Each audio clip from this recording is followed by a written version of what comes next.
Good afternoon, students. Standard third, subject English. So, children, today in English we are going to learn chapter number 32, The Noble Stag. It is a beautiful story. Let's begin.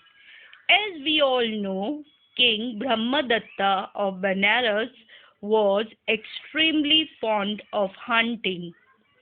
Luckily for him, on the outskirts of the city was a huge forest filled with deer. Among them there was a mighty stag. Now, children, King Brahmadatta was very fond of hunting. He loved to hunt animals. So one day, what happened? One fine day, the king had gone hunting with his courtiers.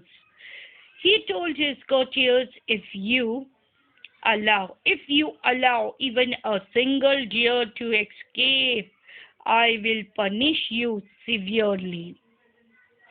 So the courtiers formed a tight circle from which no deer could escape. Then they began to beat their sticks on the ground to frighten the deer hiding in the bushes and to make them run. The only way out of their circle was through a small clearing where the king stood ready with his bow and arrows. The courtiers were beating their sticks on the ground and shouting when suddenly a stag leapt out of a thicket. Now, here, children, the courtiers form a circle, a tight circle, and there was only one way to escape, where the king was standing with his bow and arrow ready to hunt the deer.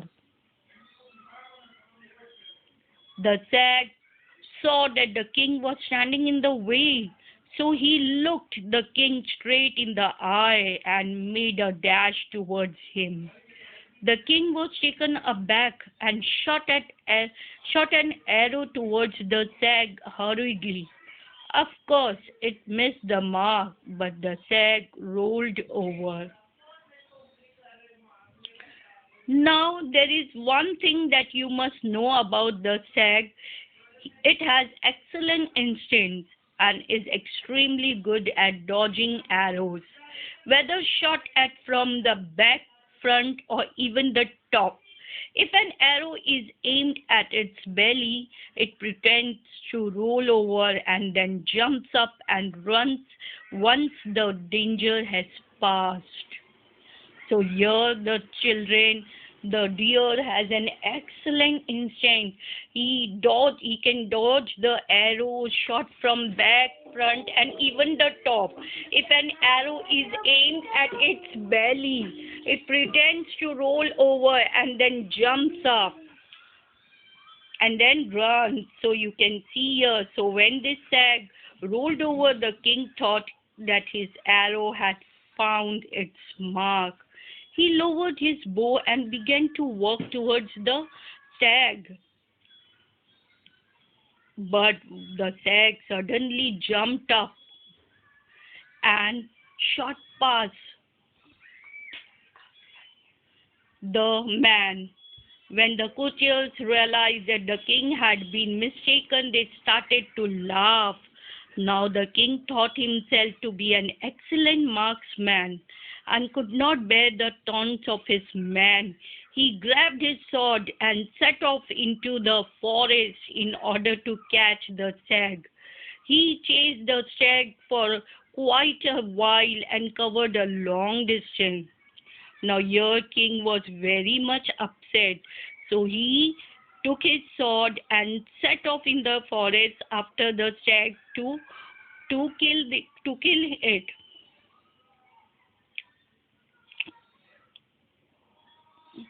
Now the stag came upon a hole in the ground that was covered by a rotting tree and filled with slime.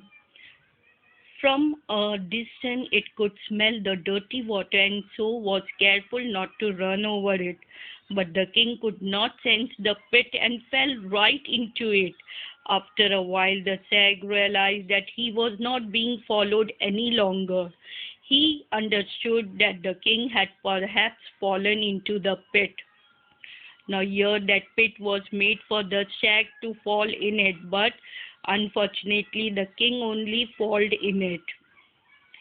So the stag told the king not to worry and came back, and with bravery he then caught a huge rock with his hind legs and lowered himself into the pit and helped the king to come out of it.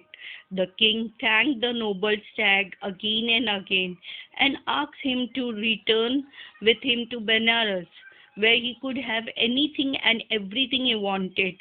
But the stag did not want anything for a return. He just requested the king to rule wisely and be kind to animals. The noble stag disappeared into the forest. King Brahmadatta then vowed not to hunt or hurt any animals. You can see in this picture how the king had fallen into the pit, and the same stag helped the king to come out of it. And in return, he did not ask for anything. He only said not to be kind with the animals and not to kill any of the animals. Thank you, children.